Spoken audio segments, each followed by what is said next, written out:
หนูก็คงไม่ได้มาถึงหนูในเวอร์ชันนี้ถ้าไม่มีน้องเจค่ะ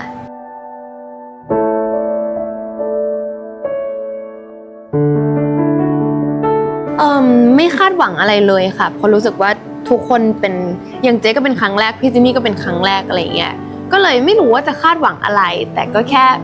ขอให้ทุกวันมันแบบอยู่ด้วยกันแล้วก็แฮปปี้ไม่มีปัญหาอะไรเงี้ยแล้วก็ทำงานด้วยกันเป็นพาร์ทเนอร์ที่ดีต่อกันในการทำงานก็โอเคแล้วอะไรเงี้ยค่ะก็คงเป็นการช่วยเหลือในชีวิตประจำวันแหละแบบหมายถึงว่าขาดเหลืออะไรหรือว่าไม่ชอบตรงไหนหรืออะไรเงี้ยแล้วมันพอที่จะทำให้กันได้มันก็เต็มใจทำให้กันค่ะใช่ค่ะก็หนูก็เหมือนกันเลยก็คือเหมือนเราก็ไม่ได้คาดหวังอะไรอยู่แล้วเพราะว่าเราก็ใหม่กันทั้งคู่แล้วเหมือนมันจะเป็นการแบบโอเคเราคาดหวังกับตัวเองมากกว่าเพราะเราก็ไม่อยากทำให้ทั้งกองแล้วก็พาร์ทเนอร์ของเราลำบากแต่ว่าด้วยความที่หนูเจอเจมาก่อนอยู่แล้วหนูก็พอจะรู้ว่าโอเคน้องแบบได้แน่นอนอะไรอย่างเงี้ยก็เลยรู้สึกว่าแบบไม่ได้คาดหวังอะไรแล้วก็ส่วนวิธีการส่งพลังของพวกเราก็อย่างที่น้องบอกแหละค่ะถ้าเกิดแบบอะไรที่แบบมันขาดเหลือเราก็ช่วยแบบเติมเต็มให้กันและกันหรือว่าช่วยกันต่อบทระหว่างเข้าซีนหรือว่าน้องก็ช่วยมาเล่นมุกทำให้หนูรีแลกซ์ขึ้นอะไรอย่างเงี้ยค่ะสำหรับเจก็คงเป็นฉากที่พี่เจนนี่เป็นหมอที่ผ่าตัดอะไรเงี้ยคือมันอาจจะไม่ใช่ฉากที่ทุกคนจิ้นหรือว่าฟินอะไรเงี้ยแต่เจรู้สึกว่าสำหรับเจที่เจได้เห็นอะไรเงี้ยมันเป็นคือเจเชื่อว่าเขาเป็นหมอจริงๆอะไรเงี้ยคือหมายถึงว่าเราก็เห็นเขาในแบบในหลากหลายรูปแบบอะไรอย่างงี้ใช่ไหมคะแต่พอเขาเป็นหมอแล้วพอเขาได้แบบทำการผ่าตัดจริงๆในห้องจริงๆแล้วพอภาพมันออกมาอะไรเงี้ยมันก็เลยทำให้เหมือนแบบเจ๋งมากเลยอะทั้งแบบอะไรหลายๆอย่างที่ทำให้คนคนหนึ่งแบบเป็นหมอได้เหมือนขนาดนี้อะไรเงี้ยค่ะส่วนของจินนี่หนูชอบซีนที่เหมือนน้องแกล้งเมาค่ะในบาร์แล้วพอเสร็จแล้วน้องเขาก็เดินเซออกมาแล้วเขาก็ปัดม่านอย่างนี้ฟึบแล้วก็เดินตรงเพราะว่าเหมือนฉากนั้นหนูนั่งอยู่หลังมอนิเตอร์แล้วหนูเป็นคนแบบดูทุกอย่างแล้วตอนนั้นหนูดูแล้วหนูก็รู้สึกว่าเฮ้ยแบบคนลุกเล่นดีแบบมุมกล้องดีเหมือนหนังแบบฮอลลีวูดเลยอะไรอย่างเงี้ยหนูก็นึกในใจว่าซีนนี้ไวรัลแน่ๆแต่มันไม่ใช่ซีนหลักหรือแบบเป็นจุดพีคอะไรของเนื้อเรื่องเลยค่ะแต่ว่าหนูแค่คิดในใจตอนนั้นแบบไม่ได้บอกใครแต่ว่าก็ปรากฏว่าทุกๆคนก็ชอบเหมือนกันกับหนูก็รู้สึกดีใจค่ะดีใจแทนน้องก็ยังจำได้อยู่ค่ะยังจำที่เราถ่ายกันแบบครั้งแรกได้อยู่อะไรเงี้ยมันก็เป็นฉากที่เหมือนเริ่มต้นของเรื่องเลยที่เราเริ่มถ่ายกันอะไรเงี้ยแล้วพอทีเซอร์มันออกเราก็ยังได้ไปคุยแต่สำหรับณวันนั้นนะคะยังไม่ได้คุยย้อนถึงแบบฉากแรกที่เราเล่นด้วยกันแต่ว่าเรามาคุยกันตอนที่ทีเซอร์มันออกเพราะว่าในทีเซอร์มันมีก็คือฉากแบบเช็ดตัวอะไรเงี้ยแล้วก็รู้สึกว่าก็ดีนะคะสำหรับเจมันเริ่มต้นด้วยความใกล้ชิดเลยมันก็เลยไม่ต้องแบบมันไม่ต้องเก่งกันมากอะไรเงี้ยใช่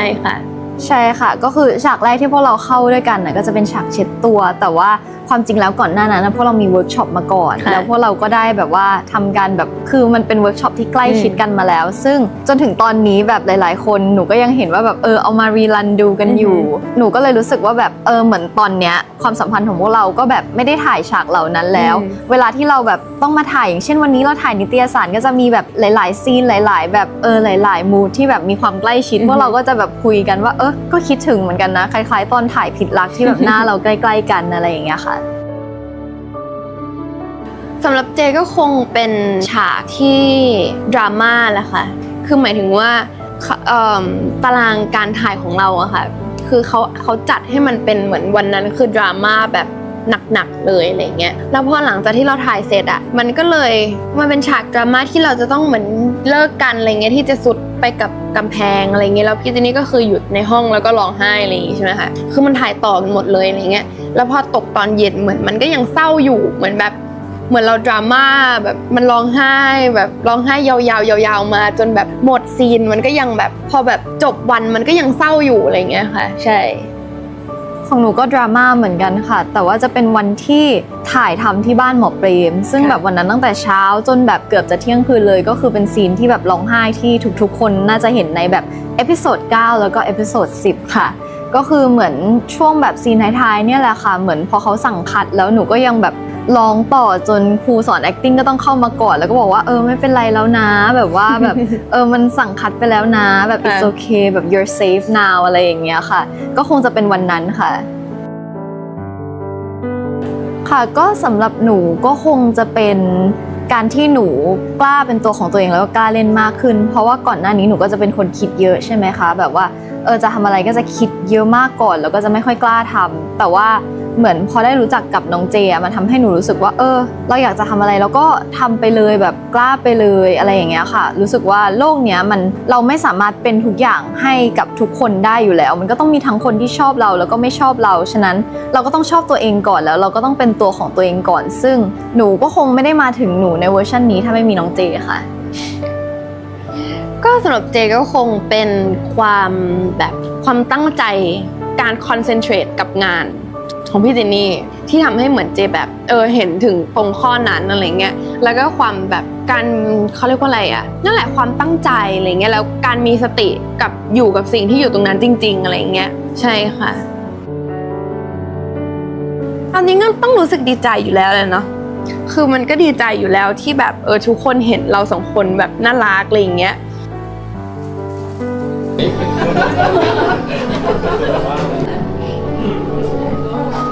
คือเจว่ามันก็เป็นอาจจะเป็นเพราะว่าเราไม่ได้มีอะไรต่อกันอ่ะมันก็เลยแล้วเราก็ไม่ได้คิดว่าเราจะต้องแบบหวานหรือว่าเจว่าเราเป็นเหมือนมันจะเป็นแบบพี่น้องก็ไม่ใช่เป็นเพื่อนกันก็ไม่ใช่แต่คือหมายถึงว่ามันมีหลายอารมณ์อ่ะเจก็บอกไม่ถูกเหมือนกันแต่สุดท้ายแล้วอ่ะเราก็มีแต่ความหวังดีให้กันเจว่าทุกคนก็คงเห็นจากตรงนั้นค่ะใช่ค่ะก็ดีใจอยู่แล้วถ้าเกิดแบบใครบอกว่าแบบเคมีเราน่ารักดีหนูก็แบบฟังที่คนอื่นเขาเล่ามาแล้วก็แบบคู่เราก็น่ารักดีนะอะไรอย่างเงี้ยค่ะแต่ว่าหนูก็คิดว่ามันก็อาจจะเป็นอย่างที่น้องบอกก็คือเหมือนเราก็เป็นตัวของตัวเองเนี่ยแหละเราก็แบบไม่ได้ฟิกซ์ว่าแบบเราจะต้องเป็นอย่างนี้นะ หรือว่าเราจะต้องแบบแบบสวีทหวานอะไรกันก็คือก็วันไหนอ่ะอยากจะสวีทก็สวีทหรือว่าวันไหนแบบเราเหนื่อยเราก็แบบอยู่เฉยๆนิ่งๆอะไรอย่างเงี้ยค่ะมันก็เลยเป็นเคมีที่มันไม่ได้ฝืนวันนี้ก็ตอบไปแบบ เราตอบหลายครั้งแล้วแต่ว่ายังไม่ถึงสักทีคือการที่เราจะได้เล่นเป็นแบบหนังผีแบบฆาตกรรมสอบสวนหรืออะไรต่างๆนานาอะไรเงี้ยคือจะรู้สึกว่ามันค่อนข้างที่จะแหวกจากเดิมแล้วเจ๊ว่ามันต้องแบบ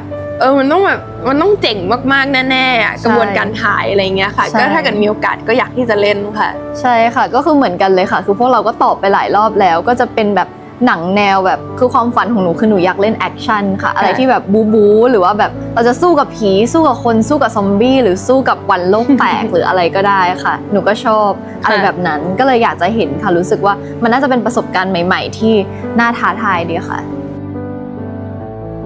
ค่ะก็วันแรกที่เจอกันก็สำหรับเจ๊มันก็ตื่นเต้นแหละค่ะแต่คือหมายถึงว่ามันไม่ได้ตื่นเต้นกับคือมันหลายสิ่งเร้ามากวันนั้นที่เราต้องเจอด้วยความกดดันที่เราเจอจากการที่เราแคสครั้งแรกกับคนเยอะๆอะไรเงี้ยแล้วสายตาแบบ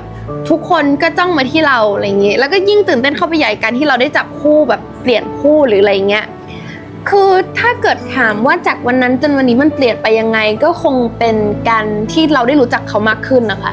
จากเดิมที่เราเห็นเขาแค่แบบแวบแรกแล้วเราก็ได้แคสด้วยกันจนเราไม่ได้รู้ด้วยซ้ำว่าเราจะได้เป็นคู่กันหรือไม่ได้คู่กันอะไรเงี้ยแต่พอเวลามันผ่านไปอะเรารู้แล้วว่าเขาคือคู่เราแล้วหลังจากนั้นนะมันก็มีแต่ความแบบสนิทแล้วก็การรู้จักกันมากขึ้นมากกว่าแบบ first impression ที่เจอกันคือตอนที่เราเจอกันเราก็จะเห็นเขาแค่แบบข้างนอกอะไรเงี้ยแต่ตอนนี้เราก็รู้นิสัยเขารู้แบบ emotional แบบเป็นยังไงหรืออะไรเงี้ยค่ะก็วันแรกที่เจอน้องก็คือวันนั้นเราแคสกันหลายคนมากๆแต่ว่าหนูก็จำได้ว่าน้องคนนี้เป็นแบบคนที่แบบขี้เล่นมากซนมากๆแบบขี้เล่นที่สุดอะไรอย่างเงี้ยค่ะแต่พอเวลาผ่านไปอ่ะคือความขี้เล่นแล้วก็ความซนก็ยังเหมือนเดิมค่ะแต่ว่ามันก็ทำให้หนูเห็นเขาในหลายๆมุมอย่างเช่นเขาก็ไม่ใช่คนที่ซนหรือว่าแบบขี้เล่นอะไรตลอดไปคือเขาก็จะมีมุมแบบคิดมากใส่ใจคนอื่นอะไรบ้างก็คือจนมาถึงตอนนี้สิ่งที่เปลี่ยนแปลงไปก็คงจะเป็นความสนิทแบบที่น้องบอกแหละค่ะแล้วเราก็ได้เห็นเขาในหลายๆมุมมากขึ้นแล้วก็ได้รู้จักเขามากขึ้นในทุกๆวันค่ะ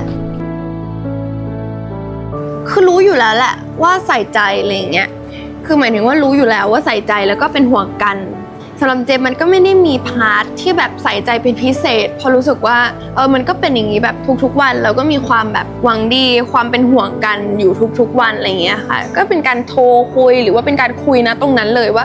โอเคไหมหรือว่าแบบวันนี้โอเคหรือเปล่าอะไรอย่างเงี้ย ใช่ค่ะก็สำหรับหนูคือน้องเขาจะเป็นคนที่แบบเขาจะไม่ค่อยแบบพูดอะไรเยอะแต่ว่าเขาจะแสดงออกทางการกระทำอย่างเช่นแบบเวลาเราถ่ายงานด้วยกันอะไรอย่างเงี้ยค่ะแบบเขาก็จะถามถ้าเกิดแบบเขาต้องนั่งทับเราเขาก็จะถามเราว่าเจ็บไหมหรือว่าหิวไหมโอเคไหมหรือว่าการที่แบบเขาเห็นของแล้วนึกถึงเราอะไรอย่างเงี้ยค่ะเขาก็ซื้อให้อันนี้ก็เป็นความใส่ใจเล็กๆน้อยๆที่มันก็แบบไม่ได้พิเศษอะไรกว่าทุกๆวันเพราะว่าเขาก็ทำมาเรื่อยๆค่ะแต่ว่าส่วนใหญ่เขาจะไม่ค่อยพูดเท่าไหร่ ส่วนตัวเจไม่ค่อยเชื่อเรื่องรักแรกพบเท่าไหร่เพราะว่ารู้สึกว่า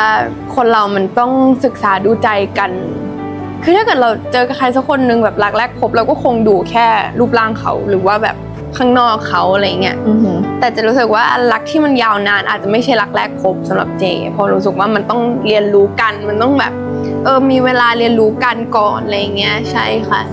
เหมือนกันค่ะก็หนูรู้สึกว่ารักแรกพบสำหรับหนูละกันแบบไม่มีอยู่จริงถ้าเป็น first impression อาจจะใช่สมมติเราเห็นคนนี้รู้สึกแบบเขาสวยจังหรือว่าเขาซนจังอะไรอย่างเงี้ยอาจจะใช่แต่ว่าหนูรู้สึกว่าการที่เราจะรักใครสักคนได้อะเราต้องรู้จักนิสัยเขาเราต้องแบบเรียนรู้เขาไปนานๆก่อนเราถึงจะแบบรักเขาได้ฉะนั้นมันก็ต้องใช้เวลาค่ะ โหถ้าบอกมันก็ไม่เซอร์ไพรส์สิคะ สำหรับเจเหรอก็คงไม่มีเซอร์ไพรส์อะไรมากก็คงเป็นแบบคือทุกวันนี้ชีวิตเราสองคนค่อนข้างที่จะแบบเร่งด่วนแล้วก็แบบทุกอย่างมันต้องแบบคอนติเนียไปตามแบบเวลาแล้วก็แบบกำหนดเบรกดาวน์ต่างๆอะไรเงี้ยค่ะถ้าเกิดวันวาเลนไทน์ที่อยากเซอร์ไพรส์ก็คงไปใช้ชีวิตแบบ slow life จริงๆอะที่ไม่ต้องกำหนดเวลาว่าต้องเสร็จกี่โมงหรือว่าต้องรีบหรือต้องอะไรเงี้ยก็คงเป็นหาที่ slow life ด้วยกันสักที่หนึ่ง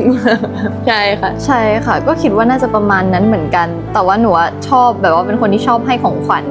ก็คงจะดูว่าเขาอยากได้อะไรถ้าเกิดเรามีเวลาเราก็จะซื้อมาให้แต่ว่าวิธีเซอร์ไพรส์อะไรยังไงเราก็ได้เรียนรู้จากเขาเยอะเนาะเราก็อาจจะเอาสิ่งที่เขาทำใส่เราอะมาทำใส่เขาอีกทีหนึ่งก็จะเป็นอะไรก็ถ้ามีเวลานะคะก็อาจจะทำรอดู เย็นค่ะคือเย็นที่ไม่ได้แปลว่าหนาวแล้วก็ไม่ได้แปลว่าร้อนแต่คือเย็นที่แปลว่าสบายซึ่งนั่นมันคือก็ไม่ได้รู้สึกอะไรอะคือหมายถึงว่ารู้สึกสบายที่ไม่ใช่แบบหนาวจนเกินไปหรือว่าร้อนอะแต่คือหมายถึงว่าอยู่กับเขาแล้วมันเย็นที่แบบทำอะไรได้ง่ายๆไม่ต้อ